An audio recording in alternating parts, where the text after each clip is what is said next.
Can you tell? Look at the picture of the solar system and answer the following questions. मुलांनो हे page number 3 आहे. 2 page नंबरवर खाली जी solar सिस्टीमची figure दिली ती बघायची आहे आणि उत्तरं लिहायची आहेत. Which planet is nearest to the sun? कोणता आहे? Mercury. At what position is the earth from the sun? म्हणजे सन पासून जर आपण ग्रह बघायला गेलो तर पृथ्वी कितव्या नंबरवर आहे? तर 3ऱ्या नंबरवर. म्हणजे काय लिहिणार तुम्ही? 3rd. Which planet is placed between the earth and mercury? आपली पृथ्वी आणि मर्क्युरी, अर्थ आणि मर्क्युरी ह्याच्यामध्ये कुठला ग्रह आहे? Venus. Name the planets beyond the orbit of Mars in serial order. कळलं आता काय आहे? Beyond the orbit of Mars. मार्सची कक्षा संपली की ओळीने कोणते ग्रह आहेत त्याचं नाव लिहायचं आहे. तर ते आहेत सॅटर्न आणि दुसरा कुठला आहे? Jupiter. Which planet is farthest from the sun? सगळ्यात लांब सूर्यापासून कोणता ग्रह आहे? बरोबर आहे, नेपच्यून. आता ग्रॅव्हिटी. ग्रॅव्हिटी म्हणजे गुरुत्वाकर्षण. म्हणजे काय? तर बघा, all heavenly bodies exert a force of attraction or a pool on another. तुम्ही अंतराळात गेलात तर अंतराळातली प्रत्येक वस्तू एकमेकांवर एक बल, फोर्स म्हणजे बल अप्लाय करते. आणि ते कसं असतं? अट्रॅक्शन म्हणजे ते आपल्याकडे खेचून घेतं किंवा ओढून घेतं एकमेकांना. This force is called the force of gravity. इथे खूण करायची आहे. आणि व्हॉट इज ग्रॅव्हिटी? त्याचं उत्तर आहे हे all heavenly bodies exert a force of attraction or a pull on one another. This force is called the force of gravity. The sun exerts a gravitational pull on all planets, whereas the tendency of the planets is to move away from the sun. The sun exerts a gravitational pull. एक्झर्ट्स म्हणजे तो लावतो. काय? Gravitational पूल म्हणजे गुरुत्वाकर्षणामुळे तो ओढून घेतो. कशाला? ऑल प्लॅनेट्सला. म्हणून ती प्लॅनेट्स स्थिरपणे फिरतायत. Whereas the tendency of the planets, आणि ते ग्रह पण काय आहेत? Is to move away from the sun, आणि ते त्यामुळे सूर्यापासून असे लांब लांब जात आहेत. ॲज ए रिझल्ट, आणि ह्याचा रिझल्ट आपल्याला काय मिळतोय? Of these two forces a planet keeps revolving around the sun at a fixed distance in a fixed orbit. आणि यामुळे ते जे ग्रह आहेत ते एका ठराविक कक्षेमध्ये स्थिरपणे सूर्याभोवती फिरत आहेत. आणि जर हे असं झालं नसतं तर काय झालं असतं? त्या ग्रहांची एकमेकांवर सारखी टक्कर झाली असती आणि अंतराळामध्ये मग काय झाले असते? सारखे ॲक्सिडेंट झाले असते. In the same way satellites revolve around their planets. आणि जे उपग्रह आहेत ते सूर्याभोवती ते आपल्या ग्रहांभोवती फिरतायत. In which direction do this things fall? आता काय ह्या गोष्टी आहेत बघा. लिव्स पानं, फ्लावर्स फुलं, फ्रुट्स फळं, ही जेव्हा झाडावरून पडतात तेव्हा ती कुठे पडतात? वरती जातात का आकाशात? नाही जात. मग कुठे पडतात? बरोबर, जमिनीवर पडतात. Rocks that come loose from a hill side. Rocks म्हणजे खडक. टेकडीवरनं एखादा दगड गडगडत गडगडत आला तर तो कुठे येतो? खाली जमिनीवर येऊन थांबतो. बरोबर. Rain falling from the sky. आकाशातनं पाऊस पडतो आणि तो शेवटी कुठे येऊन थांबतो? जमिनीवर. म्हणजे काय होतं? ते जिथून पडतात तिथून खाली येतात. ते सरळ डायरेक्शननी उलटेवर जातात का? नाही जात. Due to the earth's gravity all things on the earth remain on it. म्हणजे पृथ्वीच्या गुरुत्वाकर्षणामुळे ज्या काही गोष्टी आहेत त्या सगळ्या पृथ्वीवर किती तुम्ही उंच फेका त्या परत खाली येतात. Even if we throw something upward with great force it finally falls down to the ground. आता साध्या गोष्टी बघा. तुम्ही क्रिकेट खेळताय. क्रिकेटला बॅटनी बॉलला मारलं, बॉल उंच आकाशात गेला, तो आकाशातच थांबतो का? नाही. थोड्या वेळाने तो खाली येतो. एखादा दगड खूप उंच तुम्ही टाकलात तरी तो पडतो कुठे शेवटी येऊन खाली. हे का होतं? Because of earth's gravity, gravitational फोर्समुळे होतं. इथे आपण एक नवीन शब्द शिकलोय. कोणता? स्पेस. स्पेसचा अर्थ काय आहे? The emptiness between and beyond the stars and planets is called space or outer space. Emptiness म्हणजे पोकळी. कुठे असते? तारे आणि ग्रह यांच्या मध्ये आणि त्यांच्या दोन ग्रहांच्या मध्ये असते. सूर्य आणि ग्रहाच्या मध्ये असते आणि त्याच्या बाहेरच्या कक्षेतही असते. People have always been curious about the heavenly bodies in the sky.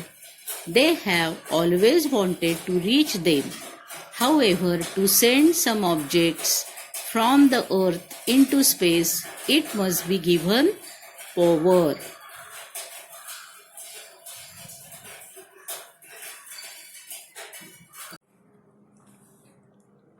Power against the force of gravity. Rocket technology or space launch technology is used for that purpose. या सगळ्याचे अर्थ PDF मध्ये तुम्हाला मिळणार आहेत. One of the Diwali fire crackers is called a rocket. दिवाळीमध्ये तुम्ही जे फटाके उडवता त्या एका फटाक्याचं नाव पण रॉकेट आहे. It is packed with explosive substances. Explosive विस्फोटक. The explosives burn rapidly and produce a lot of energy. Rapidly म्हणजे भरकन, तात्काळ. The design of the rocket is such that the firecracker is pushed in a certain direction at a great speed. आता rocket किंवा बाण ज्याला म्हणतात तो तुम्ही दिवाळीमध्ये उडवता. तर तो बाण तुम्ही बाटलीमध्ये लावता आणि काय करता? त्या वातीला उदबत्तीने पेटवतात आणि तो बाण वरती आकाशात जातो आणि एक आवाज होतो आणि तिथे तो संपतो. तसं हे जेव्हा रॉकेट्स स्पेसमध्ये सोडतात तेव्हा त्याच्यामध्ये सुद्धा असे एक्सप्लोजिव्स म्हणजे विस्फोटकं भरलेली असतात. इथे चित्र दाखवले बघा. Space launch using a rocket. रॉकेटचा उपयोग करून हे स्पेसमध्ये सोडलेलं आहे. व्हेरी पॉवरफुल रॉकेट्स आर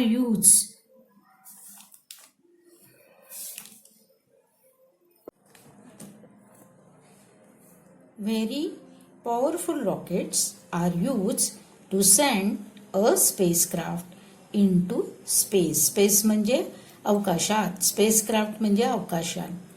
जेव्हा आपल्याला सोडायचं असतं तेव्हा आपल्याला खूप पॉवरफुल रॉकेट्स वापरावी लागतात. A tremendous quantity of fuel, FUEL, fuel म्हणजे इंधन, is burn in rockets so that spacecraft weighing thousands of tons can be launched into space. Tremendous म्हणजे खूप मोठ्या प्रमाणात आपल्याला त्याच्यासाठी इंधन जाळावं लागतं. तेव्हा ती रॉकेट्स असतात.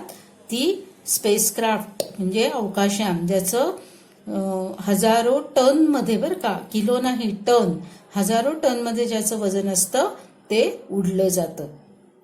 In the 20th century, a few countries of the world developed a space technology and sent hundreds of spacecraft into space.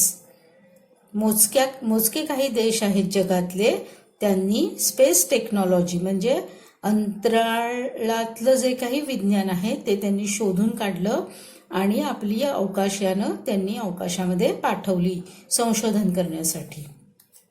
Our country is well known for the development of its space launch technology.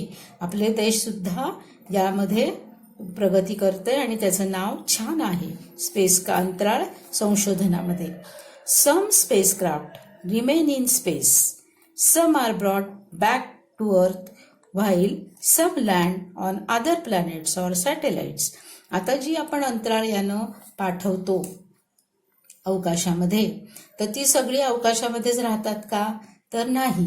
काही ती आपण जिथे पाठवलेली असतात त्या ग्रहांवर थांबतात, काही त्या ग्रहांचा अभ्यास करून परत पृथ्वीवर येतात, तर काही ते जे काही उपग्रह सांगितलेले असतात तिथे ती थांबतात. In some missions, scientists also travel in the spacecraft. They are called astronauts. Astronauts म्हणजे अंतराळवीर. काही जी अवकाशयानं असतात त्याच्यामधनं संशोधक प्रवास करतात. जे संशोधक अवकाशात प्रवास करतात त्यांना ॲस्ट्रोनॉट्स म्हणजे अंतराळवीर असं म्हणतात. आता इंडियन ॲस्ट्रॉनॉट कोण आहे? इंडियन अंतराळवीर, तर त्याचं नाव आहे Rakesh Sharma. Rakesh Sharma became the first Indian astronaut to go into space in 1984. 1984 साली राकेश शर्मा नावाचा एक अंतराळवीर कुठे गेला होता? पहिल्यांदा अंतराळात गेला होता. त्यांनी किती दिवस तिथे काढले? ही spent 8 days on a space station. 8 दिवस त्यांनी त्या अवकाश स्टेशन म्हणजे तिथलं जे त्याचा थांबा होता तिथे काढले. For a joint mission of the ISRO and the Soviet Cosmos. ISRO आणि सोव्हिएट इंटरकॉस्मोज अशी दोनचं जॉईंट व्हेंचर होतं ते, म्हणजे त्या दोन तर्फे त्यांना पाठवलं गेलं होतं. ती अंतराळ मोहीम केली होती.